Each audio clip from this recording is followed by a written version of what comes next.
Ooh. Hello, hello. Good evening. Greetings. Greetings.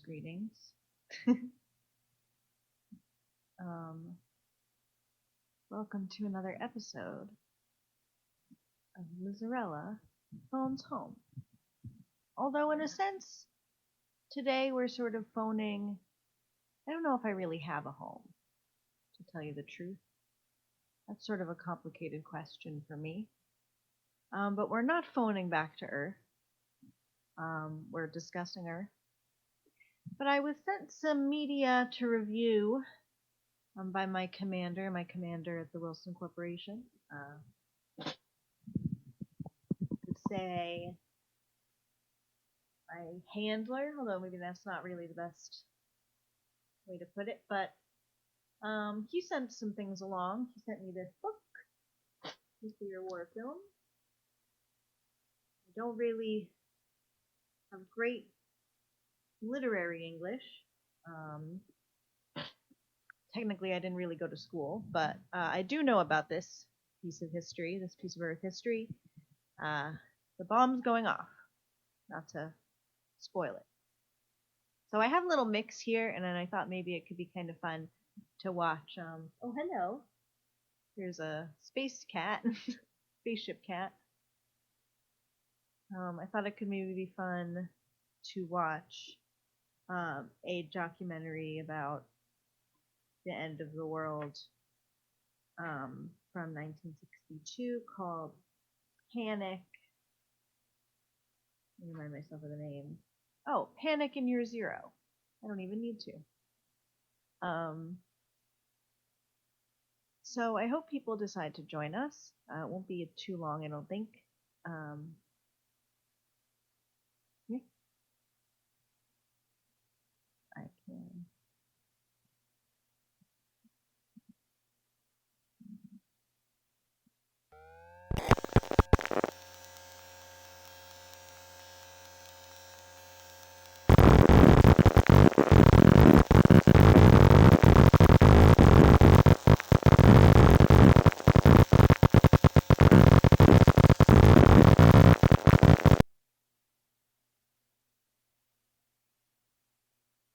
Social Security, Medicare, Medicaid, and what's left of the welfare program after Bill Clinton got through with it.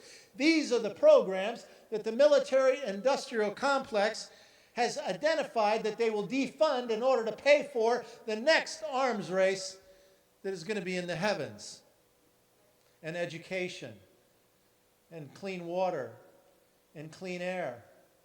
These are the programs, all that they will go after. Star Wars pyramids to the heavens. The aerospace corporations are the new pharaohs of our age, building these pyramids to the heavens. And we, the taxpayers, will be the slaves to turn over everything we have, social progress and all, our hopes and dreams for our children's future, in order to pay for their program to arm the heavens. We will control space. We will dominate space, and we will deny other countries access to space. Master of space, on a plane, on a boat, whatever. All modern warfare today is coordinated by satellite technology. So whoever controls space controls the earth.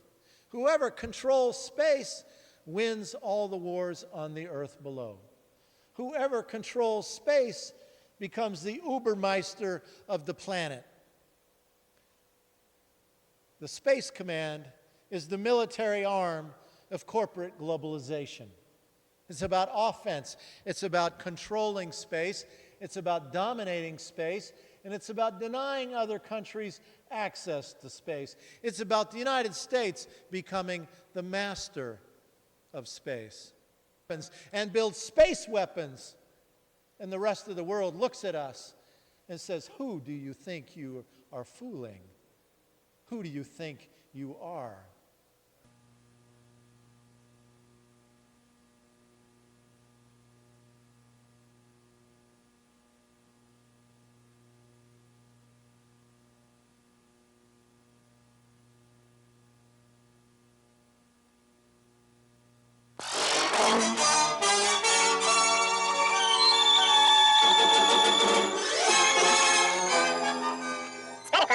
million square miles of the Pacific, the 1962 Overseas Nuclear Test Series was an undertaking of impressive proportions. The test program, under the code name of Operation Dominate, required a technical and operational buildup of unprecedented scope, with planning, preparation, and deployment, all on a tighter time scale than ever before attempted in overseas nuclear test operations. Concurrent testing at 4 widely separated points was necessary to meet these requirements. Off Christmas Island, a series of weapon development airdrop tests was made, followed by later drops in the Johnston Island danger area. All drop aircraft staged from Hawaii. A Polaris weapon system test was launched from the open sea into the northeast corner of the Christmas Island danger area. A combined ASROC anti-submarine weapon system and underwater effects test took place in the open ocean several hundred miles off San Diego. And high-altitude nuclear-tipped missiles were launched from Johnston Island, with instrumentation to gather weapon effects data distributed over wide areas of the Pacific Ocean basin. All were prescribed for completion in the shortest feasible time. Here are the highlights, from the high-priority inception of the operation to its successful termination. Operation Dominate was triggered by the Soviet resumption of atmospheric nuclear testing in September 19. The Department of Defense, under presidential direction, on 24 October, activated Joint Task Force 8 under the command of Major General Alfred D. Starbird to prepare for a series of nuclear tests in the Pacific. The job handed General Starbird and his staff was an enormous one. To plan, organize, and prepare the task force, and to complete the material buildup in time to be ready to fire by the 1st of April, a preparation time only one-third of that typical for previous, comparable but less complex test operations. Involved were the organization and movement of over 28, followed by later drops in the Johnston Island danger area. All drop aircraft staged from Hawaii. A Polaris weapon system test was launched from the open sea into the northeast corner of the Christmas Island danger area. A combined ASROC anti-submarine weapon system and underwater effects test took place in the open ocean several hundred miles off San Diego. And high-altitude nuclear-tipped missiles were launched from Johnston Island, with instrumentation to gather weapon effects data distributed over wide areas of the Pacific Ocean basin. All were prescribed for completion in the shortest feasible time. Here are the highlights, from the high-priority inception of the operation to its successful termination. Operation Dominate was triggered by the Soviet resumption of atmospheric nuclear testing in September 19.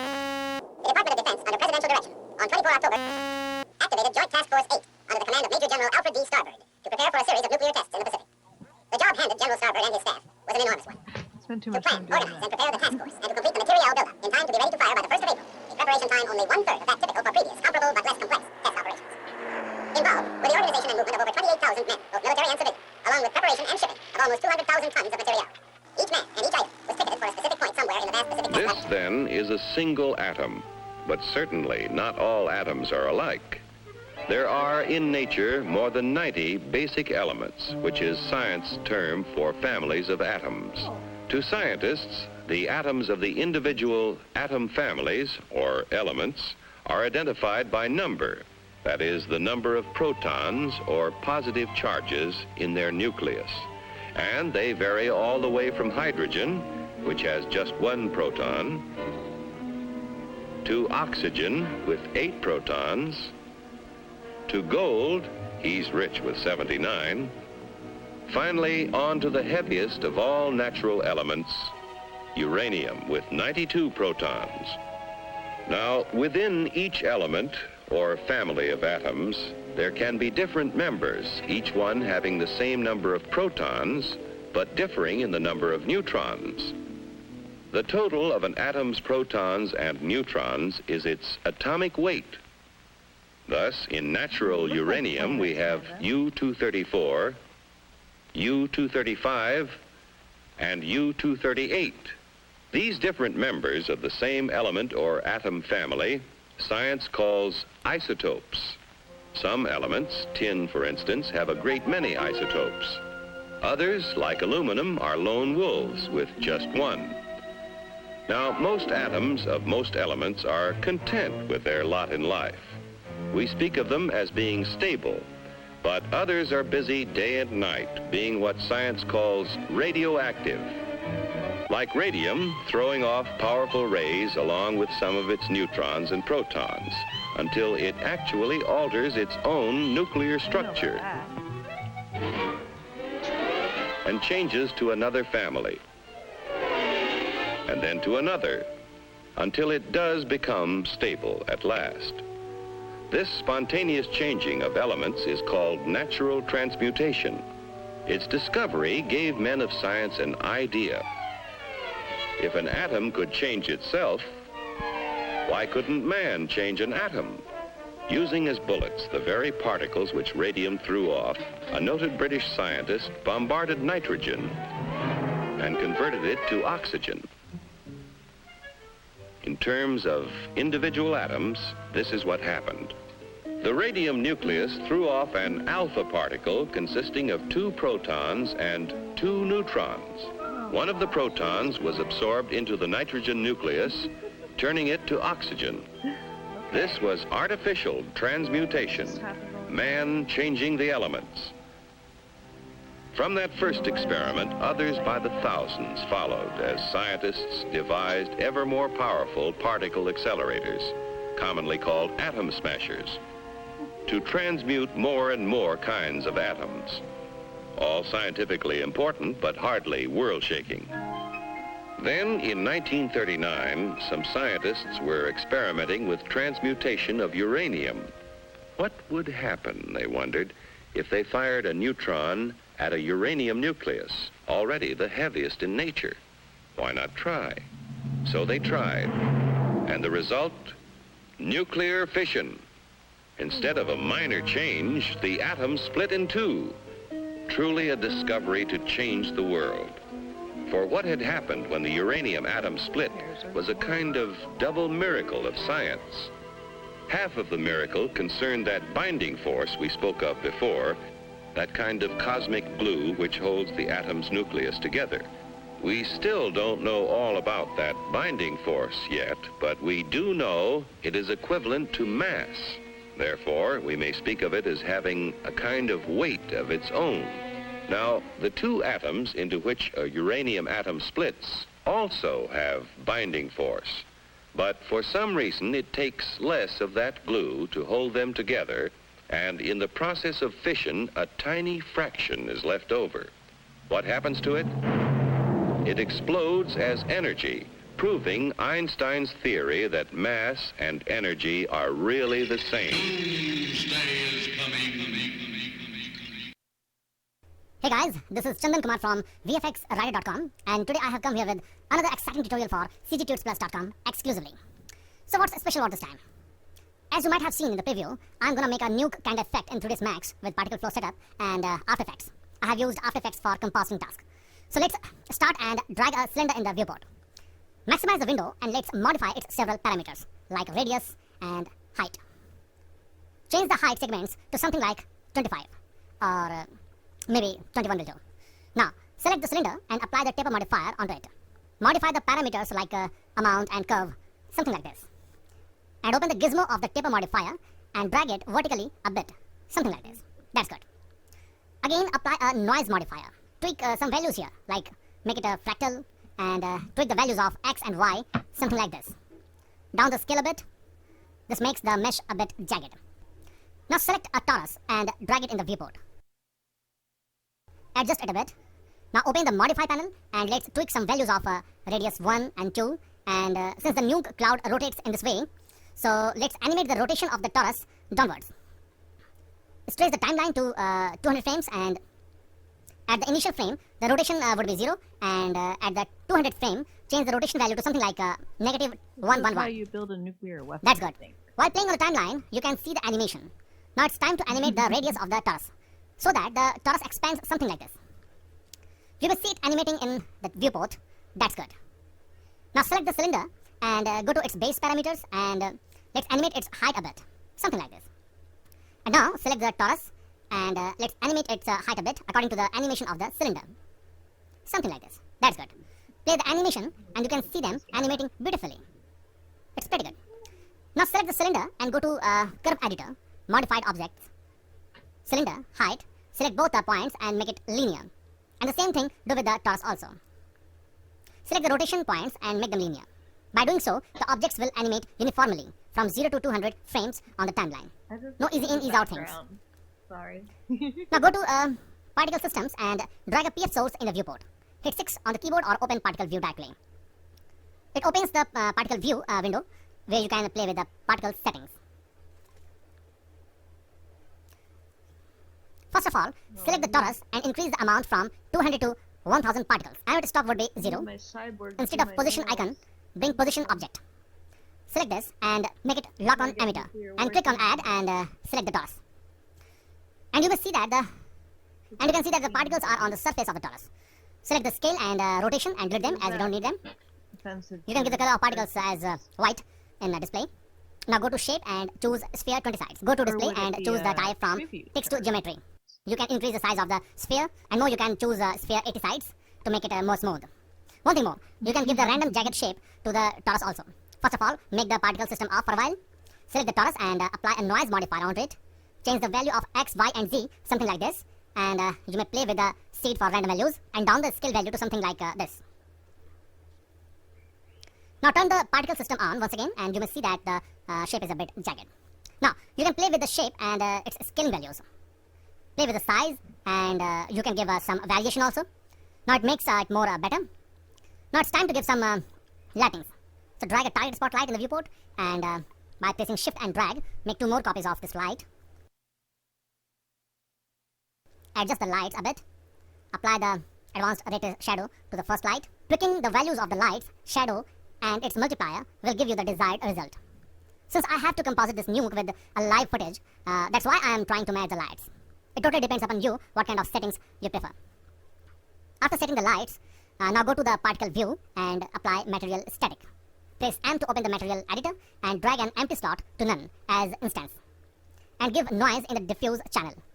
Make the color in the both channels something like this. You can change the value of size and make it fractal. Play with the high and low values also. And apply the same noise to the bump channel also as instance. And in the opacity channel, apply smoke. Play with the values of size and phase. And apply fall off in the black channel. Open the particle value and increase the number of particles to 2000. Now the size can be reduced a bit. Play the animation. It needs to be tweaked. What we can do, we can change some values here like radius and all. Now it looks good.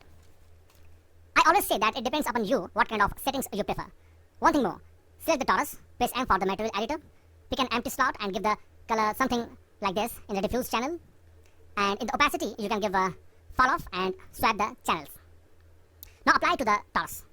If you render it now, you will find something like this kind of effect inside the nuke cloud. Now you can give the same material to the cylinder also. Mushroom on a different Now in the particle planet view, I've go to seen, position actually. object and make the animate shape option on. Interesting. In this way, you will see that the Or like particles a are also hemorrhoid animating according to the animation of the From a torus. certain angle. That looks from great. a certain Now select the whole particle system cross-section, and by maybe? shift and drag, make a copy of it. First of all, make it This connected was all together. over the And now go to planet's position object and surface, I remove the guess. torus from here and add Oh, well, cylinder. you know. You can play I with the think size there's of more to particles come. in shape. Now do one more thing. Select an Omi light and put it inside the nuke cloud. Adjust it a bit. And if you render this now, you will find something this kind of effect. Oh. Give the color to Omni, something like this. And make the near and far attenuation option on. Play the attenuation value so that the area of the illumination could be limited. And now, if you render the scene, you will find something like this. Now it's the time to render the whole animation. Go to render setup and set the range from 0 to 200 I wonder and what it looks save like the from file as space, really. nuke Wonder if render. anyone recorded it. Make a new I guess the folder with the same name and colonists maybe as save they the were file as leaving, but .tga sequence with 32 bits I'd like channel. to see the video. and start the We'd rendering. always like to see the video. This will you know. take a huge amount of time, For but historical I have the rendered files from earlier version of Nuke scene I had made some days ago. So let's import those files in After Effects. This is in TGA sequence. And for the background, I have a footage which I had shot on the terrace of my office. Actually, I had shot this footage for showing an alien ship in the sky, but I'll use it for nuke purpose. That's why the name shows as alien ship. Drag it to the comp and change the basic color as black. So this is the footage, and these are my students whom I told to act as they are seeing something weird in the sky. As you may see, that the footage is quite shaky, so it is needed to be tracked first. Before that, let's bring the nuke rendered footage, which I had rendered very earlier. It should be here somewhere. But for now, let it remain like this, and make it off. Now select Well, if the I live can't beige find layer a photo and go to of tracker, the world blowing select up, the I beige guess I footage could use and this guy's click on track tutorial motion. to set the tracker point make somewhere here some, on this render some. black spot, which is actually a So window. this was a I good guess. video for them to send, so Once it is set, I could click on Analyze button, maybe and you will visualize see that it. I the could ask tracking an AI point to is show me perfectly an going with the image. footage. I usually don't Now go to want them Layer think about and it, make a though. null object. Here in the Edit Target option, pick the null object as the receiver of tracking data. Or was it Click on OK Doomsday? and apply it. In this My way, people you will made it find that the all. null object is following the motion very well. And they are humanity. Now make the nuclear Yes. on. Pick its whip to the Not null good to object. make a In this way, distinction the between nuclear us. will follow the same motion of null object. You can independently Right. relocate the nuke position somewhere here. Oh, look That's at that. See how nuclear is going with the footage. Now, select the nuclear and make the opacity down a bit. Something like this. Now pick the pen tool and make a mask to hide the lower portion of the nuke behind the building. Open the mask and make it inverted and bring the opacity back to 100%. Press F to open the feather control and give a very little feather. That's right. Now some color correction can be made here. First of all, I play with some brightness and contrast value so that it should match with the BG. Options are always open for you to play with the color correction tools. Now make a solid layer and choose the color something edge orange. Down the opacity a bit of this orange layer so that you can easily see the background. Pick the pen tool and draw a garbage mask around here. And pick its whip to the null so that this layer also follows the same motion. At some frames it is going off. No worries. We can always fix it with a little bit of roto work.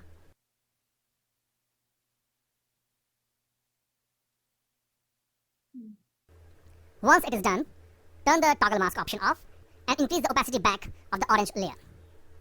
And give some feather also.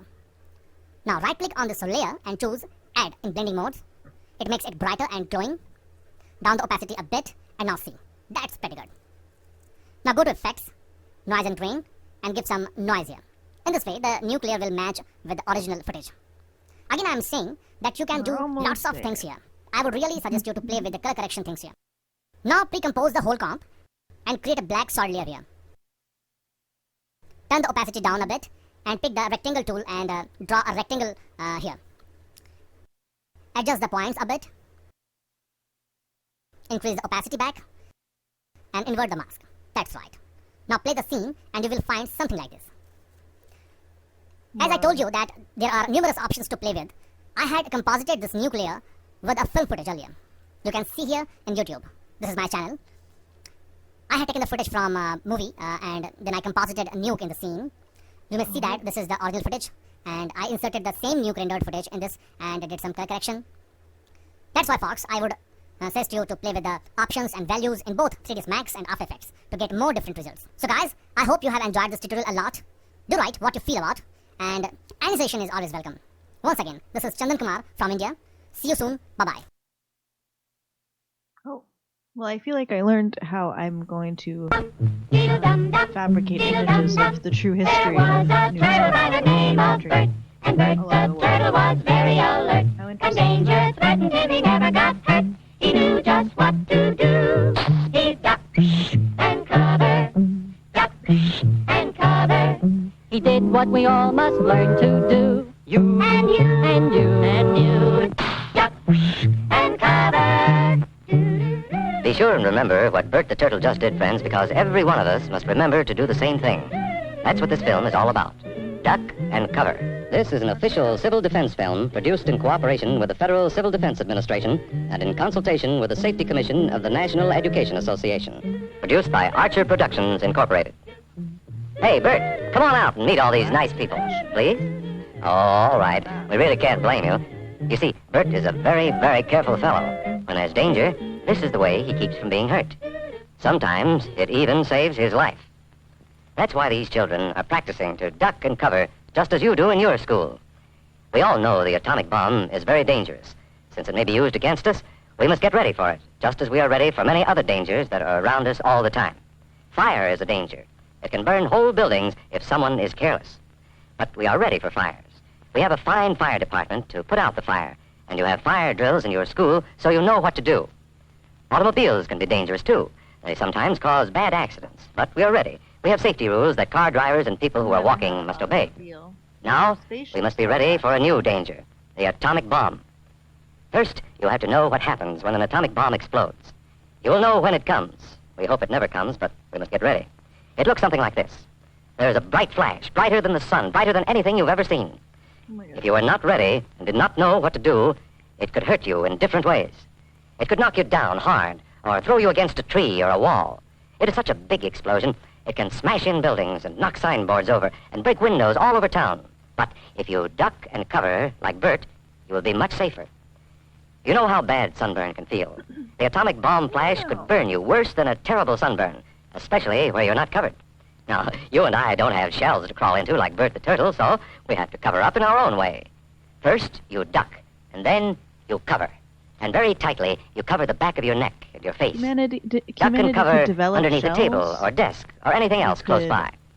In Betty's school, they're talking about the atomic bomb, too. Betty Oh, is I asking her guess. teacher, how can we tell when the atomic bomb may explode? And her teacher is Never explaining that there are happen two again, kinds of attack, maybe? with warning Who and would without know? any warning. Are there any We think that most of the aliens time we will be here? warned before the bomb explodes. Surely. So there will be time for us to get into our homes, schools, or some other safe place. Our civil defense workers and our men in uniform will do everything they can to warn us before enemy planes can bring a bomb near us. You may be in your schoolyard playing when the signal comes. That signal means to stop whatever you are doing and get to the nearest safe place fast. Always remember, the flash of an atomic bomb can come at any time, no matter where you may be.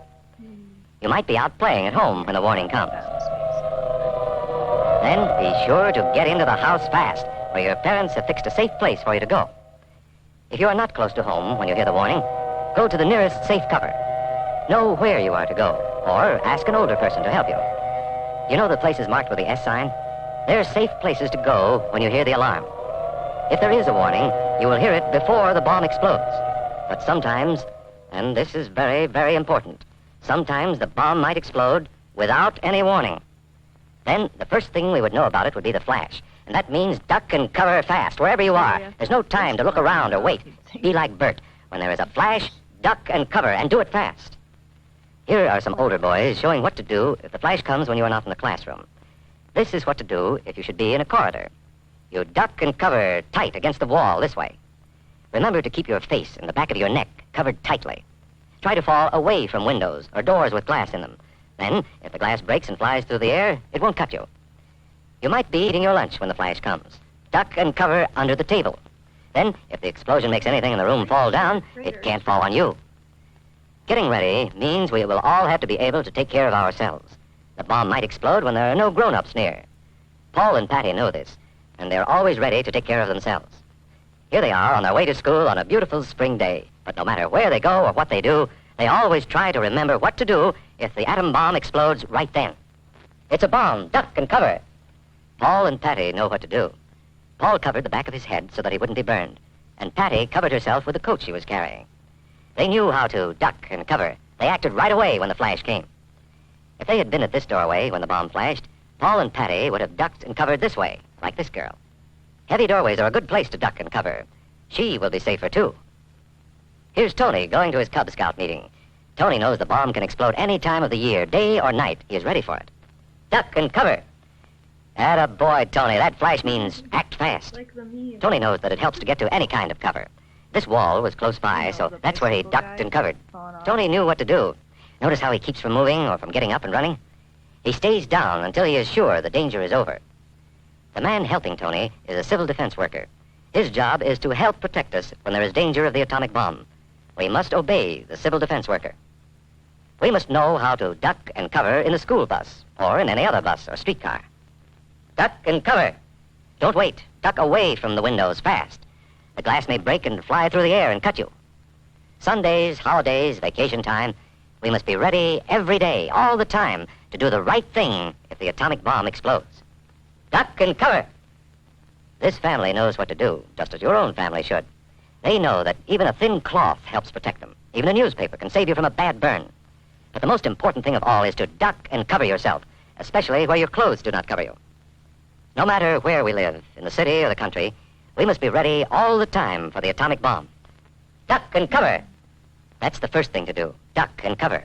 The next important thing to do after that is to stay covered until the danger is over.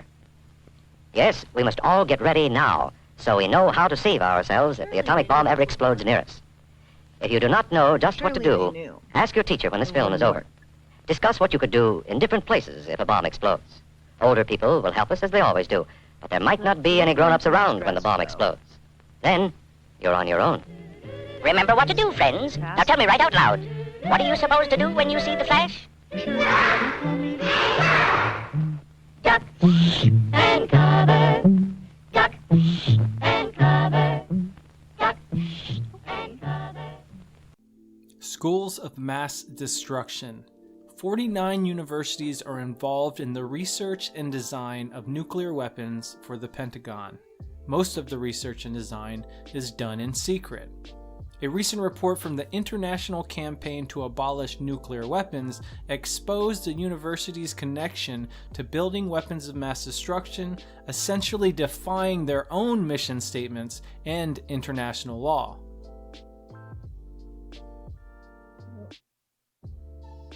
Quote, over the next 10 years, U.S. taxpayers will pay nearly $500 billion to maintain and modernize their country's nuclear weapons arsenal, or almost $100,000 per minute.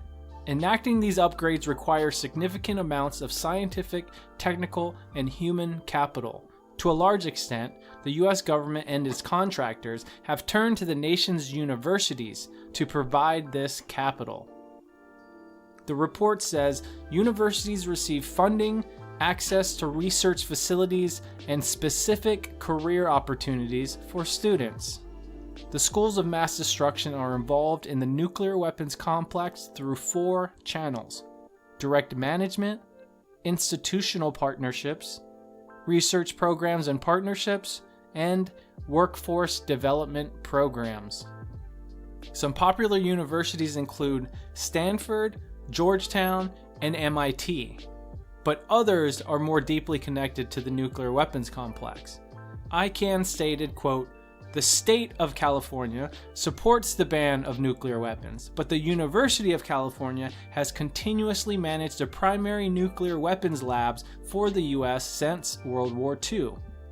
In addition, the Texas A&M University Administration has publicly stated its commitment to the nuclear weapons industry. Why would an institution of higher learning support weapons that cause terrible humanitarian consequences? Johns Hopkins University Applied Physics Lab is directly involved in the nuclear weapons production.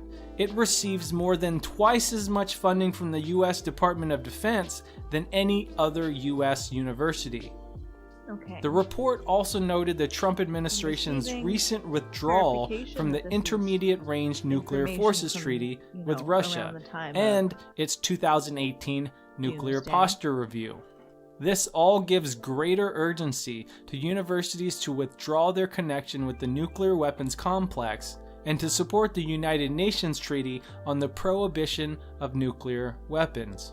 A first step for these schools of mass destruction would include being more transparent about their involvement with the nuclear weapons production.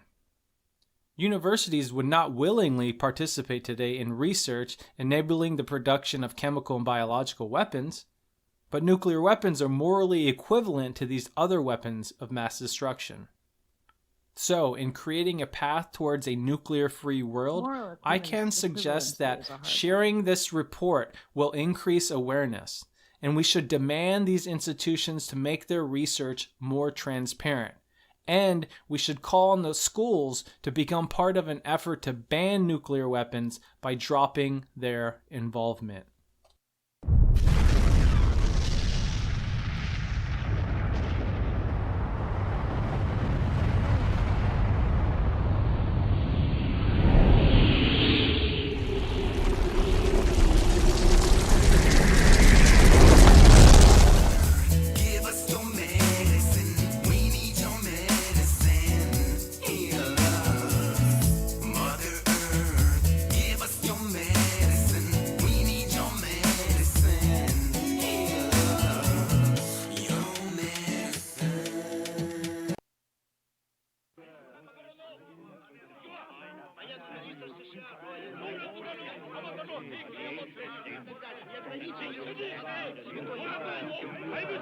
Premier ministre Baron de CCA, Forestol.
They had talked and argued for years, trying, they said, to find a way to prevent it.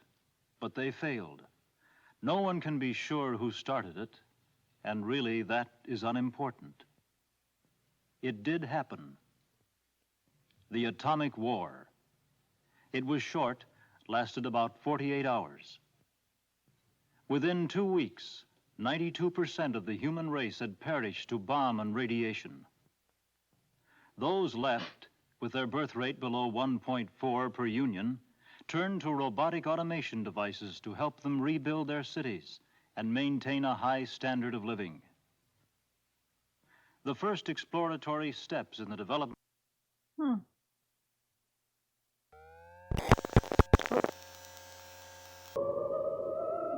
Well, okay. For these schools of mass destruction would From include what I being more. understood, humanity is not left at all.